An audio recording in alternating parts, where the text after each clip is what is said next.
Coop Mitchell, welcome to the show. Happy to be here, Brett. Thanks for having me. So you are the owner and proprietor of Garage Gym Reviews. It's a website, social media accounts, Instagram, where you review gym equipment for your garage.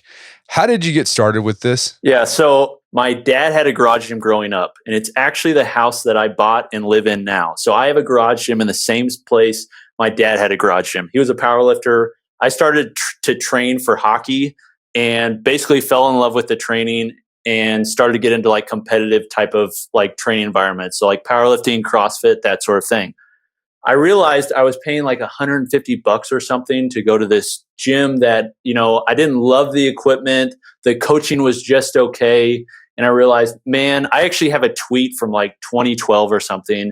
And it was like, if I only had $1,000, I could build an incredible home gym.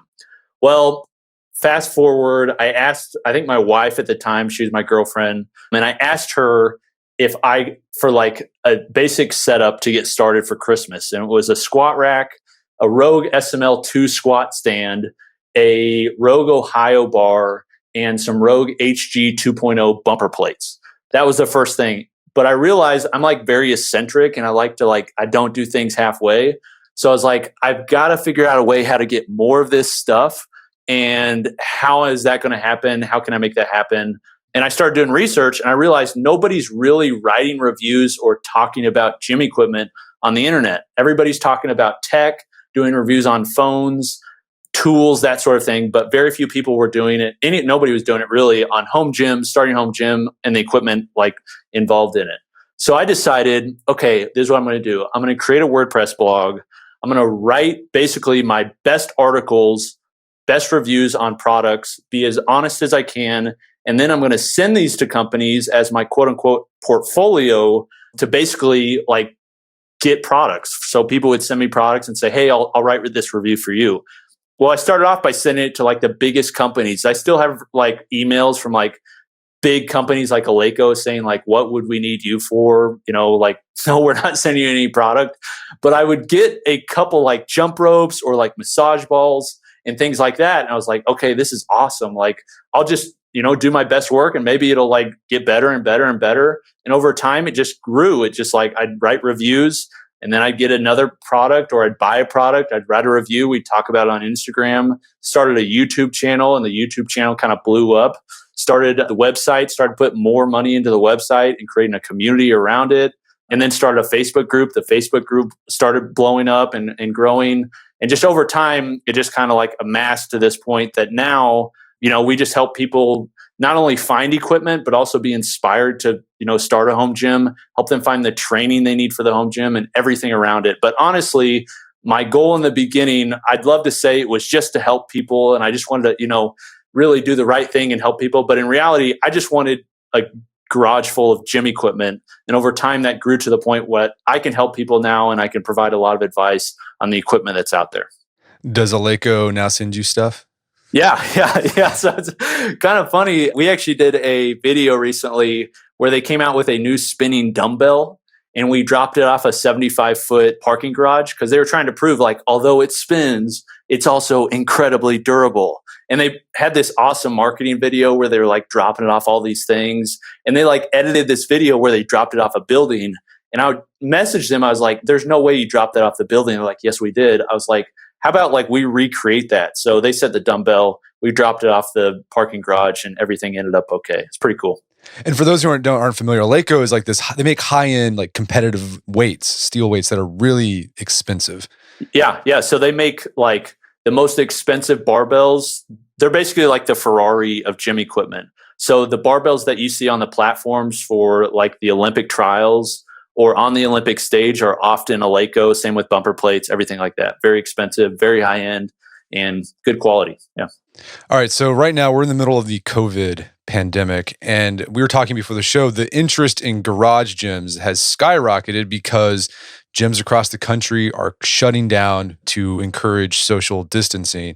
So besides social distancing in the time of a pandemic, what are the other benefits of a home gym?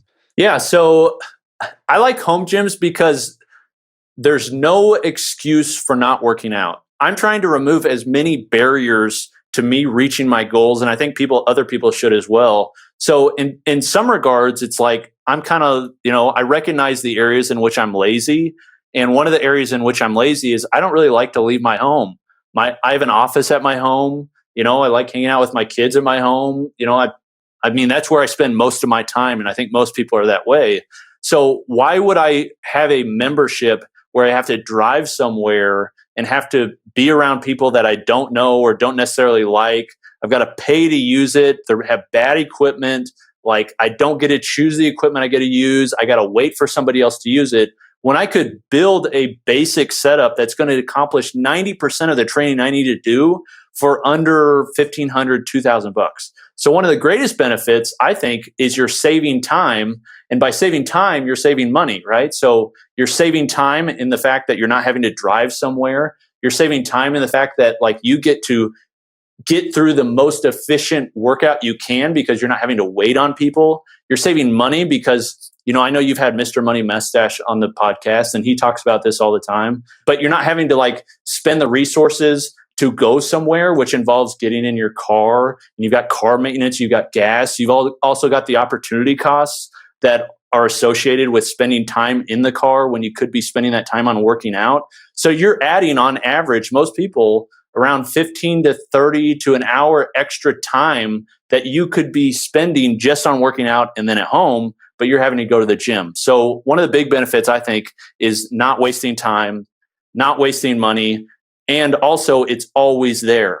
So the home gym is always calling your name. You walk by it all the time. If it's in a separate room or if it's in a basement or garage, it's right there. So every time you walk by, it's calling out to you. Hey, you can improve. Hey, you can become better. Hey, come in, get a workout in. You don't have an excuse. No longer can you say, like right now, with COVID going on, people are saying, I can't go to the gym. That's a great excuse for people to make because they literally can't. But it's not a good excuse if you have the setup at home. And here's the thing, you're never really gymless. You can always work out at home. There's always something you can do at home. There's some movement you can do, but having the tools in your toolbox in order for you to accomplish your physical goals is a great way to accomplish them. And I think a huge benefit to having a gym. Well, that point you made about it removes the friction out of working out. There's no longer excuse. Whenever we've had guests on the podcast to talk about how to form good habits, that's one of the key things they talk about is make it as easy as possible for you to do the thing. And by having the gym right in your home, you've made it as easy as possible for you to go to the gym. Oh, without a doubt. Yeah. You're removing those barriers to entries. I know Duhigg has talked about that in Power of Habit. Atomic Habits, they talk about that. Removing the barriers to entry in order for you to progress, move forward. You have to recognize your limitations in the way in which you're lazy. And I think having a home gym helps you achieve that. And the thing is, it doesn't have to cost as much as people think. I think that's this barrier in people's mind is I can't afford it. I can't afford it. I can afford payments, but I can't afford a gym. When in reality, I think a better idea to look at it would be cancel your gym membership now, do body weight work while you save the money you would be spending on your membership for a year or so. You can be just as healthy doing that and then buy a home gym. And I think you'd be much better off. You'd have an asset that you could sell later on if you wanted, and you're not paying the man, you're not paying a membership. You're not financing your gym habit. It's at your house. And we'll talk about the startup cost for a home gym here in a bit. Yep. But another benefit that I found of having a home gym, and you talked about this a little bit too in your answer, is that you get to customize what you have in your gym. I know when I worked out at a gym, that was one of the more frustrating things. There was a piece of equipment that I wanted to use, but they didn't have. So I couldn't do it. Or they wouldn't allow certain exercises, right? They wouldn't allow Olympic lifts or powerlifting. So if you wanted to do that, you couldn't do it. But at a home gym, you can. Yeah, that's right. Yeah, you can do any type of training in your home gym. It's really only limited to the equipment that you buy, so your budget, and also your creativity. So here's the thing. There are more companies today selling gym equipment than there was at any time in history. And the reason is largely thanks to CrossFit, which created the barbell revolution, which then created this functional movement. So less machines, they take up less space, they cost less. So you can have more in your garage gym or your home gym. And then beyond that, it spurred this home gym revolution where now all these people, they're breaking free from their memberships and they're customizing their gym to their training style. So if, like you like to do power lift or strength lift, I know you follow barbell logic, that type of training, you mostly squat, deadlift, bench, overhead press, and you have some accessory work. It's all centered around a squat rack, a platform, a barbell, and some weights and a flat bench.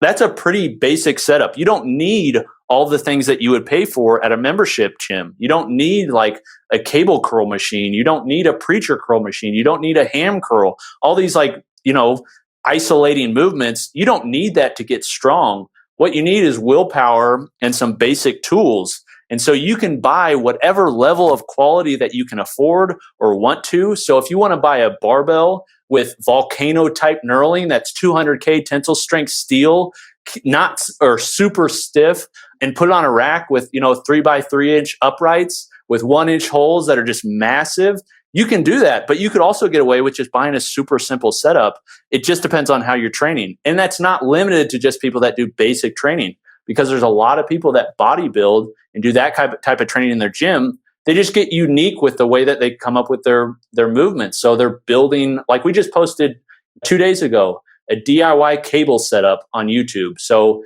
for $25, you can build a lat pull down that attaches to your rack. You can build all that stuff so you can accomplish what you want to. But yeah, it all depends on your goals and what type of training, and you can, create that in your own home.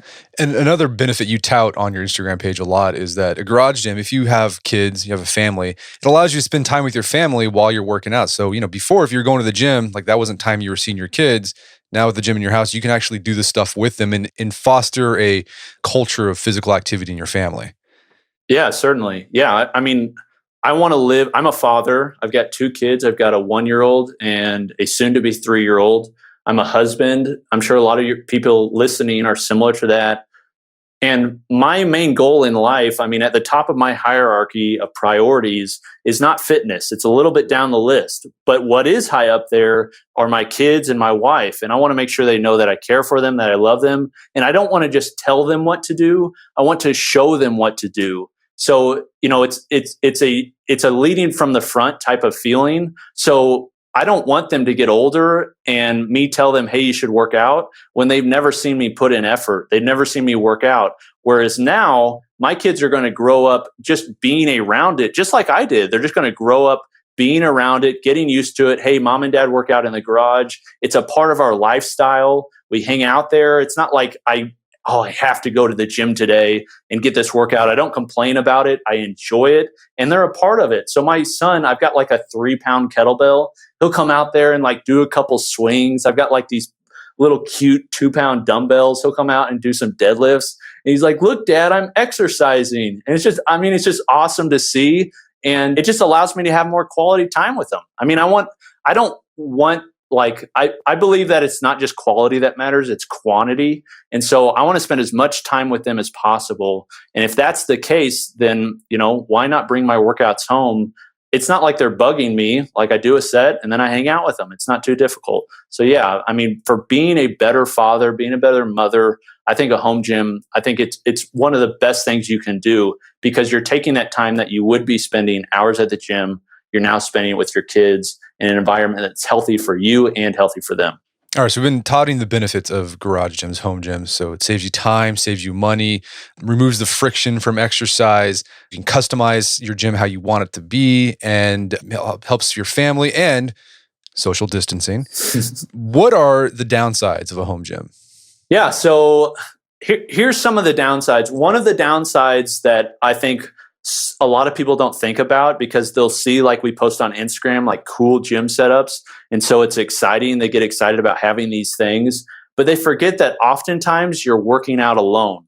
Now, you don't have to work out alone, but I think, a lot of home gym owners, they end up spending a lot of their time working out is by themselves. Okay. I always suggest inviting people over, like inviting your neighbors, friends, training partners. All that kind of thing is going to help you. But a lot of the time you may be in there alone. So what that means is, if you're used to going to a CrossFit gym or any type of like group exercise program where you're motivated by the other people you're training against, or motivated by, Larry, who's on the cable machine, he's got big biceps and he looks over at you because, he likes the movement you're doing, and, he thinks, you're looking swole or whatever. If that kind of stuff motivates you, you're not going to get as much of that in the home gym.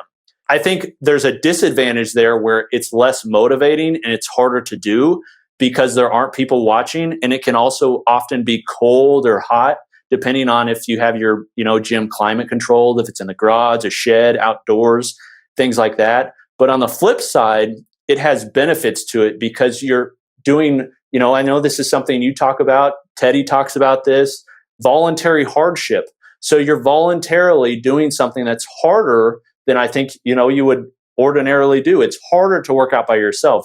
It's harder to work out alone. It's harder to have that motivation. But because you're doing that, you're not only increasing your physical strength, you're also increasing your mental strength. So I think one of the biggest disadvantages to a home gym is you are working out by yourself and you have to motivate yourself. But I think if you spin it properly, it can be a very good thing. And a lot of people, to be honest, they like spending time alone. So it's not a big deal. All right, so let's talk about starting a home gym. When you've been doing this for a while and you've seen people start home gyms in themselves, and you probably get lots of questions. What are the biggest mistakes you see people make when they start a garage gym or a home gym? Yeah, I think the biggest mistake is spending just an inordinate amount of money from the very beginning, just going over the top and just buying as much as they can, buying it all at once because they think they're going to enjoy it. I like the idea of just dipping your toe in the water, trying to decide if it's something you're actually going to stick to and like, and then making your purchases. If you're just going to stay at a commercial gym, never work out at home, if you were spotty at working out at a commercial gym, chances are you're probably going to be spotty working out in your home gym too. So don't also make a bad financial decision by buying all this equipment just because you want your garage or your home to look cool wherever your gym is. So I would suggest trying going out in your garage or wherever you're going to work out and just doing some body weight stuff, buying some basic stuff like a pull-up bar or some dumbbells or something. And just getting used to working out on your own while you have your commercial gym membership. And then once you've decided, hey, I've got the mental fortitude to make this happen. Hey, this is something I enjoy. Hey, I've got the money to make it happen. Then dropping some money and, building your home gym. I think, I think that's one of the biggest mistakes I see is just people spending too much from the beginning. However, there's also the flip side of that. And that is because this equipment is so heavy, it costs a lot to ship oftentimes. So I'm kind of the opinion, dip your toe in the water, decide that you like to do it, and then buy the equipment you want to make it happen. Because if you just buy a little bit at a time, you're going to be paying extra for shipping. Whereas if you if you go to Rogue Fitness or Rep Fitness or some of these other companies, if you buy a rack or a certain amount of weight, oftentimes they'll allow it to ship for free. So then you can also throw on your plates, your bar. I mean, we're talking about thousands of pounds worth of equipment, and you can end up getting it shipping for free. Whereas if you did it separately, you'd probably pay, an extra $500 to $1,000 just to have it shipped to your door.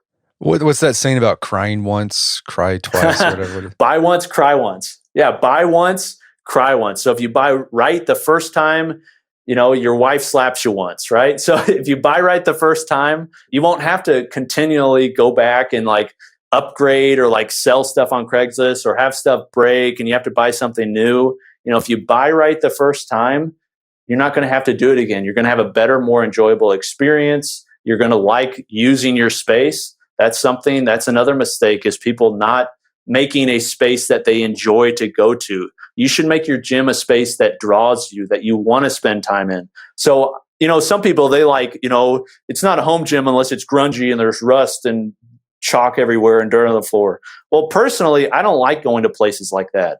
I like order and I like it to be kind of clean. I like it to be bright so I can see what I'm doing. So I try to make my space accordingly so that I spend more time there. Whatever helps you spend more time there, I think is going to be beneficial. All right, so the big mistake, don't go all in right at the beginning. And then also I think that's an interesting point, don't cancel your gym membership right away if you're thinking about doing this, sort of transition there. Yeah, definitely. So Dave Tate, he owns Elite FTS. He's a powerlifting coach. He used to train at Westside Barbell, which is the strongest gym in the world. He has a suggestion, which I really like, and that is just do some of your accessory work at home.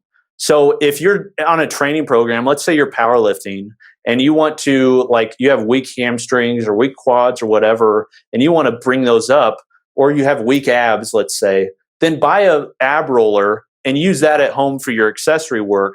Just dip your toes in a little bit at a time. And then after you've decided, okay, I really want to do this, you can build up over time. I think, I think canceling your gym membership and going cold turkey, like that's difficult for a lot of people. There are people that can do that. And if you can do that, you can do that because you do that in other things. But there's a reason Nicorette gum is out there. It's because people they need to slowly wean off. They need to slowly change. So I think keeping your commercial gym membership and also, having a home gym, building it up over time, I think that's a smart decision. Yeah, that's what I did when I started the home gym. I kept my gym membership and eventually phased out of it once I realized that, the home gym was what I would be doing. Yeah. I think it's what most people find themselves doing. When you built your home gym, did you buy it all at once, or did you kind of just get some basic items slowly? No, I got the basic setup. So squat rack, barbell, plates. That was it.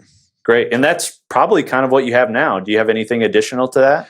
I've added some barbells, like some specialty barbells. We can talk about that. We talk about what do you do after beyond the basics, but it's pretty much the same. Not much. I've added a platform that I DI'd wide. That's it. It's the same setup for the most part.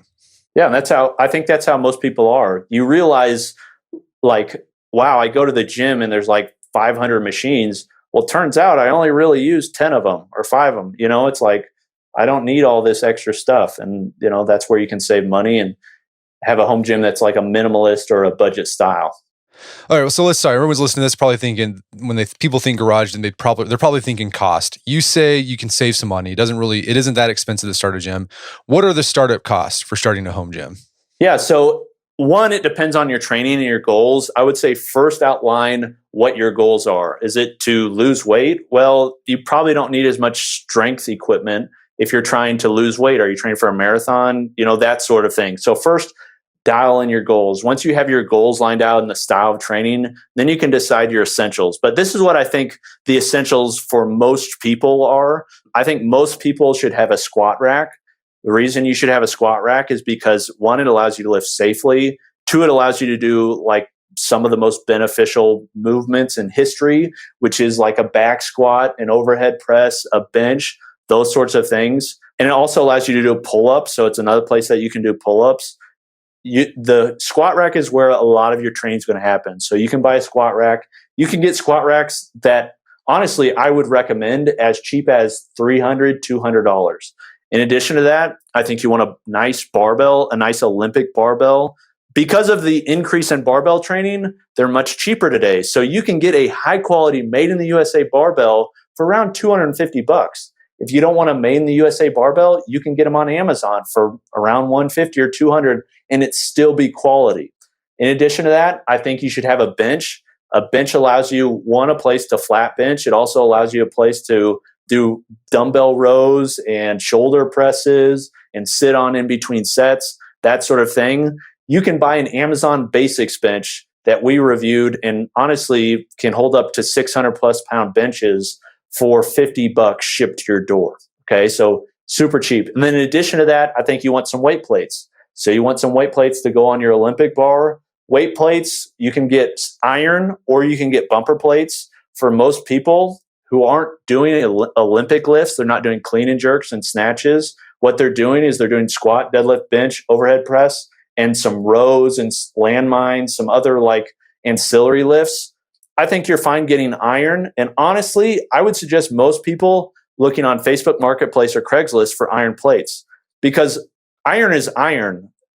They can chip and break over time, but most of the time they're going to weigh what they do today the same that they weighed 10 years ago. They may be a little bit heavier because they've had some chalk on them and some blood. Other than that, they're pretty much the same type of thing. So I suggest looking on Craigslist for iron plates, getting a set that is a little bit more than your max lifts so that you have something to shoot for. And then as you get stronger, you can buy more plates. So I suggest buying iron plates, looking for iron plates for about 50 cents a pound on Craigslist. And then if you want to do addition to that, there's a lot of other things you can buy, like dumbbells, incline benches, all those sorts of things. But I think in the beginning, what you need is a squat rack, a barbell, a flat bench, and Olympic plates.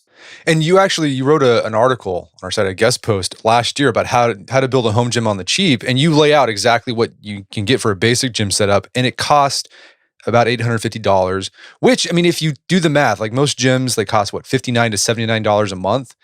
I mean, in a year and a half, you would have paid for that by quitting the gym and just buying the stuff, working out from home. Oh, without a doubt. And that's what I like to get across to people is that's just factoring in the cost that you hand over to the gym owner, right? That doesn't include the cost of the fast food that you often buy when you're going home because you feel good about yourself. You did this work, so I might as well stop in here real quick and get some food. Or the protein shakes that you buy at the gym, or the extra equipment that you have to buy to use the gym, or the time you have to spend to drive there, or the time or the money you have to spend for the gasoline in your car or the car maintenance, all those sorts of things. So although like an average gym membership is around that cost, that doesn't include everything else that people don't think about. So in reality, you can end up paying for your gym without losing money in probably about 9 months worth of gym membership.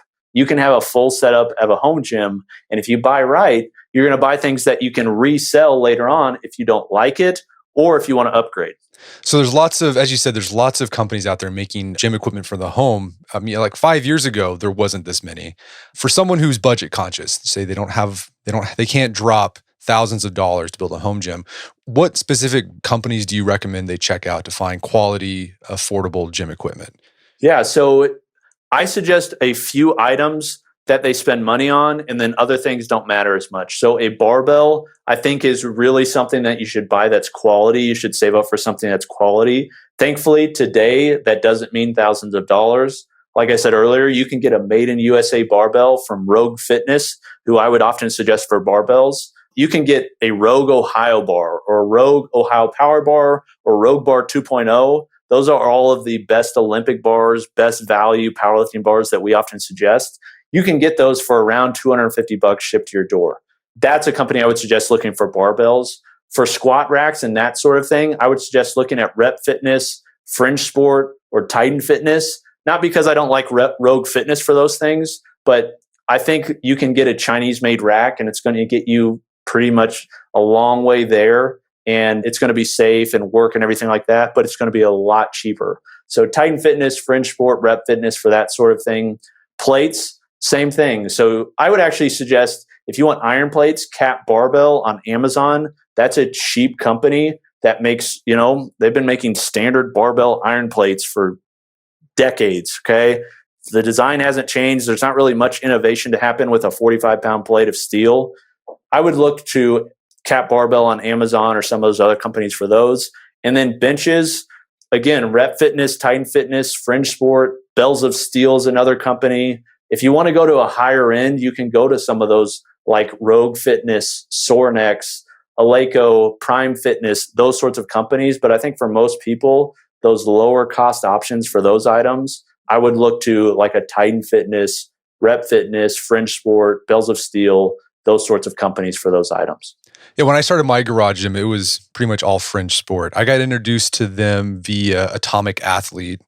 They're based in Austin, and Fringe Sport, Pete, the owner of it, is also based in Austin. That's how I got introduced. Got my rack. It was no frills, but it kept me safe. I had hit lots of PRs on it. It worked. Barbell I used great. I got the rubber plates from them as well. Still using those. It's been 5 years. It's fantastic. Oh, that's the thing is, to be honest, a lot of the upgrading that happens isn't because you necessarily need it. It's like a car, for instance. Most people that drive Jeeps, they're not going off-road with them. They just like them because they look cool. They can take the top off, that sort of thing. It's the same thing for gym equipment. The more you spend, the benefits that's going to come from it, it's not going to be as much as going from a $5 barbell to a $100 barbell, right? So if you want to spend more money and you want those features, they're cool to have and they can be helpful and you like looking at them and they feel better. They may be able to hold a little bit more weight. But to be honest, squat racks, most of them are 2x3 or 3x3 uprights made of 11 gauge steel with some holes in them. There's really not that much variance between them. So you can buy something cheap and honestly get away with it for the rest of your life and upgrade if you want to. I just know most people, they like to have nicer things. They like to have things they can show off. and things that they can enjoy using more, so they'll end up spending more money. But you don't have to. It's not a need, it's just a want.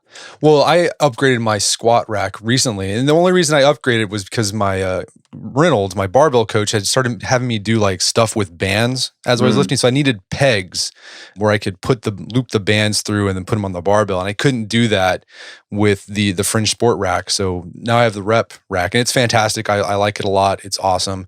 And I gave the Rep my Fringe rack to a buddy, and he's still using it. Oh yeah, and the thing is, you got that rack because you wanted to use band pegs. But the fact of the matter is, you could get by not doing banded lifts, or you could get heavy dumbbells and secure the bands to the heavy dumbbells and then secure them to the bar if you really wanted to. Right. So, it's just like, you don't have to do those things. They add nice convenience features, but really a home gym, you're limited to your creativity less than you are your budget. I was actually using dumbbells for a while, and it was getting annoying having to do that. Definitely. So I went for the pegs. Yeah, band pegs are definitely helpful, more secure. All right, so you don't have to spend a lot. $850, that's less than an iPhone. Well, here's a question. You mentioned a lot of these brands, like affordable brands, Fringe, Titan, Rep, they're made in China. Are they seeing issues with the COVID thing disrupting supply chains, et cetera? Oh, without a doubt. Yeah. So pretty much all of these companies are importing some form of equipment. Like Rogue Fitness, for instance, the bumper plates they're selling, they're made in China. Like nobody really in the US is making bumper plates due to the working conditions required to make them.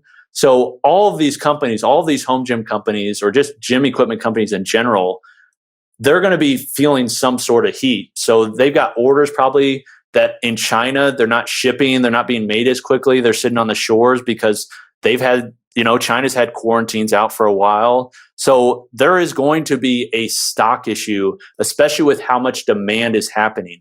Home gyms right now, like in March 2020, more people are buying gym equipment than really any other time of the year except for maybe Black Friday. So it's basically Black Friday in March. But the issue is, there's more limited stock because there's difficulty getting it into the country. So if you're going to start a home gym right now, if you want to start one, it's probably best to order now. And I'm not saying that because I'm just trying to get you to buy stuff. I'm saying that because if you want one, you may not be out of luck on a lot of items, because we're already seeing a lot of bumper plates and bars and racks that are coming from China. They're already going out of stock because companies, they didn't foresee this happening. I mean, who did, right? They didn't foresee this happening, so they don't have the stock to keep up with the demand. So we mentioned stuff you can buy, affordable gym equipment. You on the site, and on your Instagram page, you talk a lot about DIY equipment. Is there any stuff that you recommend that people build themselves that they can get away with and use?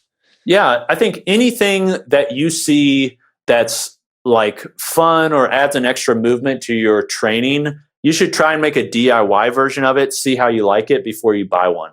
So for example, some cheap ones that are off the top of my head, a slam ball. Okay, a slam ball or an Atlas stone. You can make 100-pound slam ball using a 16-inch 4-square ball. So you buy we've got DIY instructions for all this stuff on the website.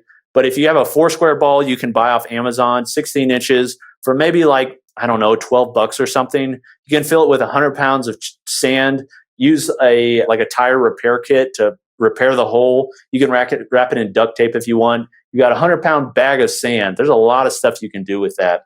Another one is a cable pulley system. You can make a cable pulley system with a simple pulley, some cable, some like 1/8-inch cable, and a plate post that you make out of black iron with a pipe flange on it. There you go. You have a DIY plate post. An axle bar, that's another one. You can get Schedule 40 pipe from Home Depot. Get some flanges, some plastic like tube flanges to basically be your Olympic sleeve collars. And then you have an axle bar. Things like that I think are great to build.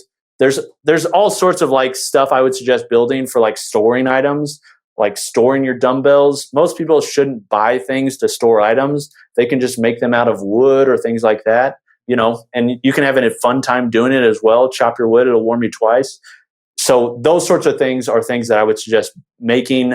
I wouldn't suggest most people making a squat rack, although we do have DIY options for that.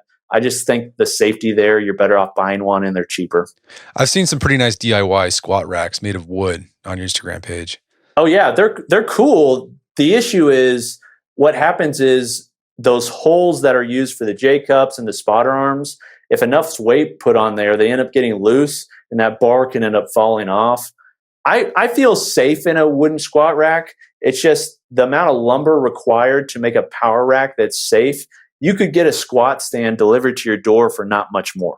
Are there any pieces of gym equipment you think are just gimmicky that you don't think people should just skip? Oh, there's so much. I mean, there's so many people trying to capitalize on this market that they come out with stuff that's completely, you don't need. So I wouldn't fall into it. Like you have like the obvious ones like shake weight and some of those other as seen on TV type pieces of gym equipment that obviously I would avoid.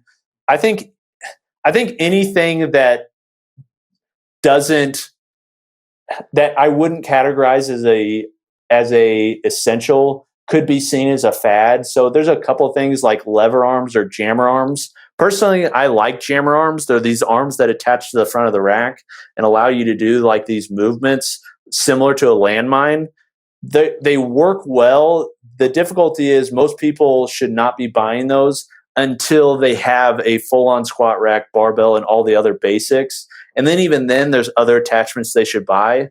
So I would be weary. I wouldn't say there's so much fads, but I'd be weary spending a lot of money on things like belt squats, jammer arms, monolift attachments, different things that attach to your rack, because you're probably not going to use them as much as the other things, and your money's better spent on buying a nicer barbell, a nicer squat rack, that sort of thing. Once you have those laid out, then you can go after the more, fun, cool, fad type stuff.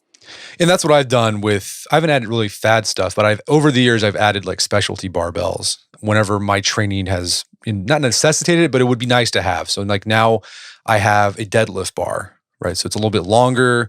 So it has some more bend to it. I've added I got the curl bar. What do you call that thing? It was like the curly Q looking thing. Yeah, easy curl bar. I got an easy curl bar now. I've added the Duffalo bar. Ooh, that's a good bar. Which is, it's really nice. It's great for squatting whenever my bicep tendonitis flares up, kind of takes some pressure off the elbows. And I got a safety bar. So it's that thing where you got the handles there. I also have that. And that's pretty much all I've added. I've also added what else have I added? The box squat thing.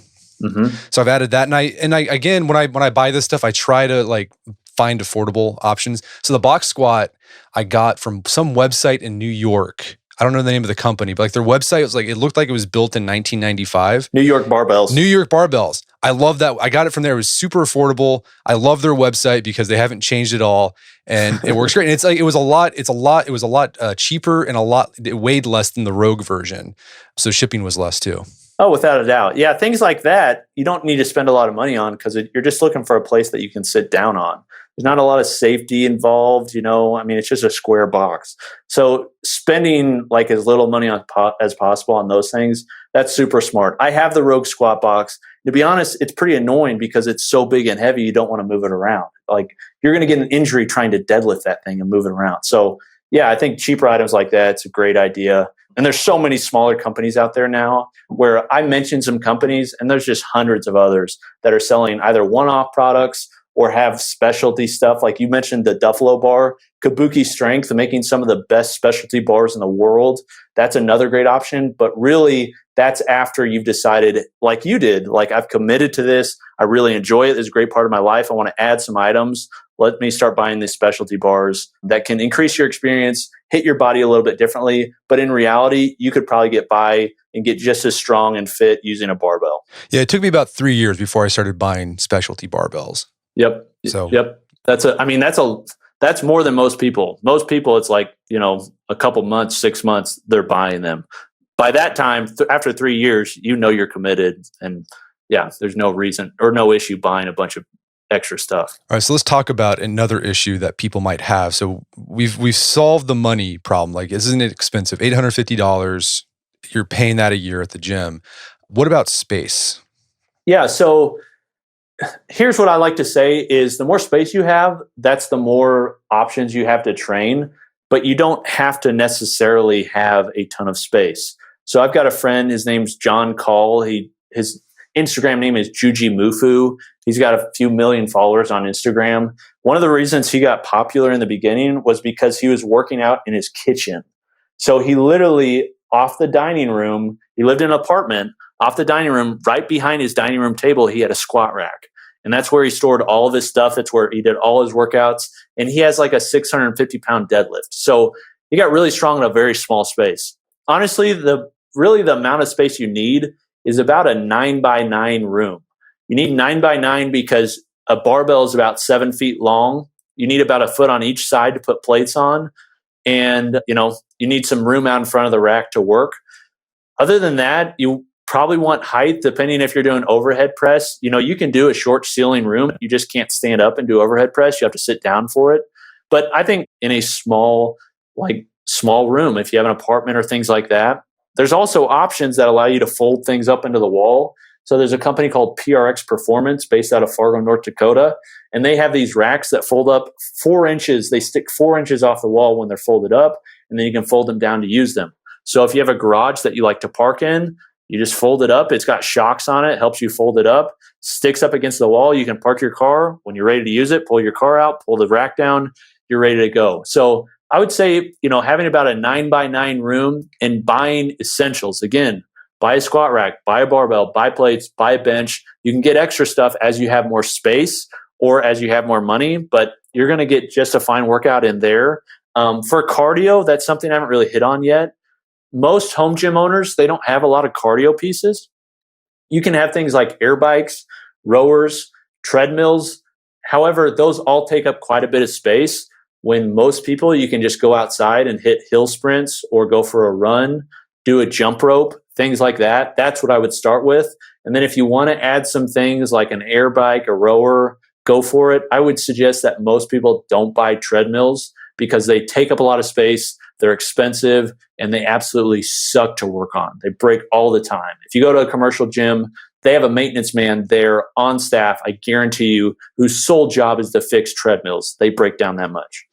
So you mentioned Jamunjafu. Was that what I know? Juji Mufu. Gigi Mu. He's the guy, like the really buff guy that does backflips. Yeah, and he does splits on chairs with like barbells over his head, things like that. This is what happens in the age of Instagram. So like he did this in an apartment. Like, what if you live like on the second floor of an apartment? Can you barbell lift there? Or are you gonna or is your deadlift bar gonna go through the ceiling, through the floor? No. Most. I mean, you got to understand the way that at least in America, the way that buildings are coded, they have to stand up to a lot of weight. So although if you're on a second floor, I probably would suggest like dropping a barbell overhead. I don't think you're going to have much of a problem doing deadlifts. And there's lots of platforms available or different rubber tiles that can suppress the sound and the vibration. We actually have a DIY one we posted on Instagram not too long ago of basically using carpet pads to create like these different layers of a platform. So if you drop the bar, it's not like making a ton of noise, shaking the house, bugging your neighbors, that sort of thing. But I see it all the time. People have gyms in their second floor of their apartment, and they're just doing like squat, deadlift, bench, that sort of thing, some basic barbell exercises. And as long as you're setting the weight down gently and you're not, squatting over 1,000 pounds, I think you're going to be fine. And if worse comes to worse, say if you don't have the budget for $850, your space is limited, or your apartment doesn't allow you to have barbells on the second floor. I mean, you can get away with, and you've written about this stuff on your site, a kettlebell, some rings you hang up in your doorway, some bands. Like there's things you can do and have a garage or a home gym and get a great workout without having to have a full setup. Oh, without a doubt. I think the best minimalist gym options, there are guys that do calisthenics, body weight type training that are incredibly strong, have incredibly good body control, and have amazing physiques. They would, in many regards, would look better than many bodybuilders. So I don't think you have to have a ton of stuff.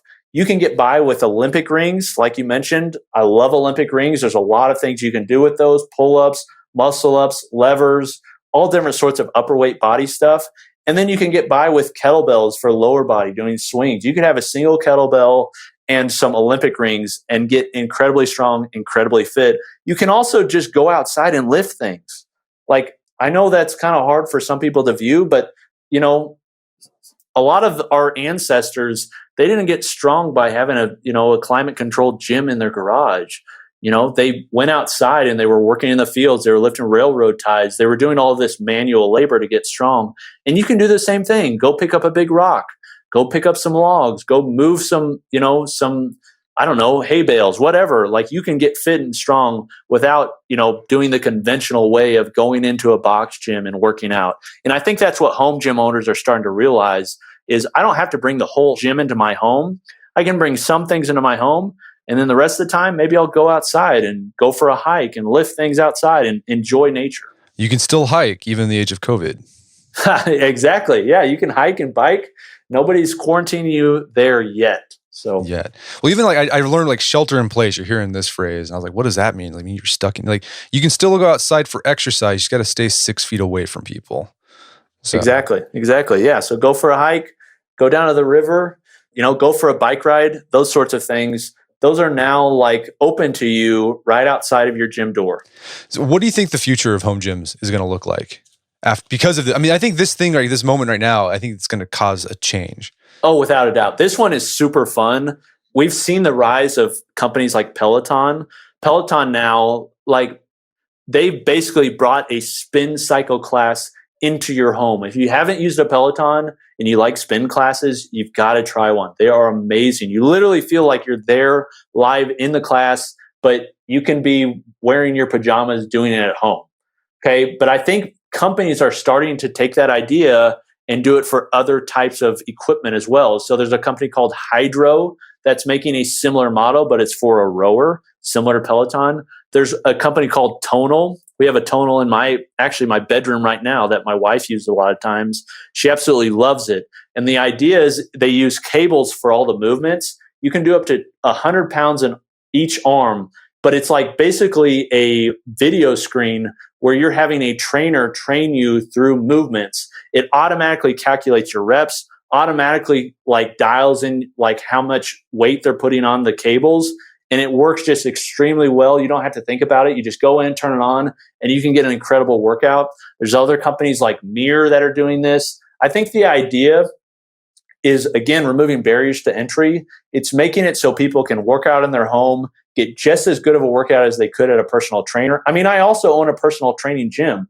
That's the thing. I have a gym where we train people. I have a commercial type gym. But the thing is, the future is home gyms, and the future is bringing that experience home.